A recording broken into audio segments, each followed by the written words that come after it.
Service commercial et on installe ce matin la rubrique Voile sur le monde. C'est avec vous, Raoul Sivgounoko. Bonjour. Bonjour, Epiphane Chabi. On s'intéresse ce matin à l'élection présidentielle au Sénégal.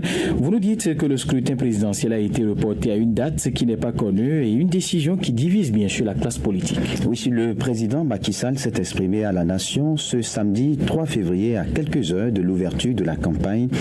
Le chef de l'État a annoncé abroger le décret sur la convocation du corps électoral, reportant de facto la tenue de l'élection présidentielle du 25 février 2024, un scrutin présidentiel pour lequel devraient concourir 20 candidats sans deux ténors de l'opposition. J'engagerai un dialogue national ouvert afin de réunir les conditions d'une élection libre, transparente et inclusive, a précisé le président sénégalais dans son discours sans donner de date. Ce discours du président était très attendu alors que les appels au report du scrutin s'étaient multipliés ces derniers jours. Il venait essentiellement du camp de Karim Wade, le candidat du PDS exclu de la course à la présidentielle en raison de sa double nationalité franco-sénégalaise, une décision injuste selon ses partisans qui avaient appelé à la création d'une commission d'enquête parlementaire sur le processus de sélection des candidats à la présidentielle afin de faire la lumière sur les conflits d'intérêts, les avantages et les soupçons de corruption de certains membres du Conseil constitutionnel. Macky Sall a justifié, lui, sa décision par la volonté de ne pas interférer dans le travail de cette commission, mais compte tenu de l'enquête en cours, le président a dit vouloir respecter le principe de séparation des pouvoirs et appeler l'Assemblée nationale à terminer son travail d'enquête avant la tenue d'un scrutin et d'une présidentielle. Il faut dire que la situation exceptionnelle, décision exceptionnelle, estime Mamadou Guissé, un cadre du parti présidentiel.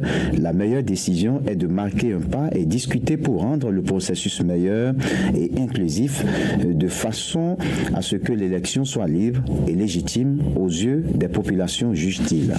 Alors, vous nous dites également que ce report a plongé donc le Sénégal dans une situation inédite. Oui, cette décision plonge le Sénégal dans une situation sans précédent.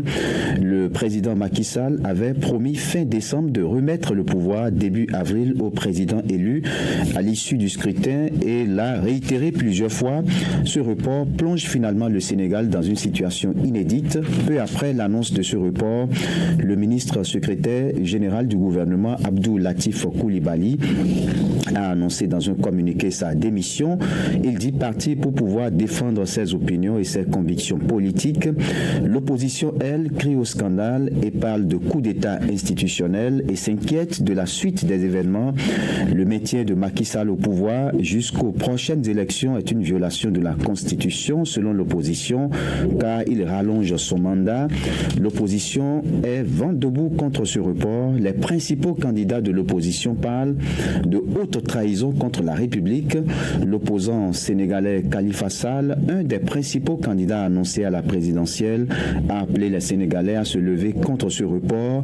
Toutes les forces politiques démocratiques et de la société civile devraient s'unir pour que ce projet n'aboutisse pas, a déclaré l'ancien maire de Dakar lors d'une conférence de presse. Il dénonce une décision prise sans base légale, un coup d'État constitutionnel, une forfaiture. Nous demandons à toutes les forces vives de dresser des barricades contre la monarchisation de notre pays, écrit l'ancien maire de Dakar sur les réseaux sociaux. Il appelle les Sénégalais à dépasser les clivages pour sauver la démocratie. Du côté du PASTEF, la formation d'Ousmane Sonko, l'on estime que seul le Conseil constitutionnel a le pouvoir de suspendre l'élection présidentielle. Elle engage ses militants à poursuivre la campagne électorale selon les modalités prévues dès ce dimanche, avec des activités en soutien à son candidat Bassirou Diomaye Faye. L'ancienne première ministre aussi de Macky Sall s'invite dans le débat. Aminata Touré, dont la candidature, faut-il le rappeler, a été recalée, a déploré un jour de grande tristesse et d'indignation pour la démocratie sénégalaise. Dans un communiqué publié sur les réseaux sociaux, la CEDEAO aussi exprime son inquiétude face aux circonstances qui ont conduit au report de l'élection et appelle les autorités compétentes à favoriser les procédures afin de fixer une nouvelle date. La CEDEAO appelle la classe politique sénégalaise dans son ensemble à donner la priorité au dialogue. Et voilà, merci à vous, Raoul Steve Gounoukan. C'était la rubrique Voile sur le monde. Mesdames et messieurs, on parlait donc sur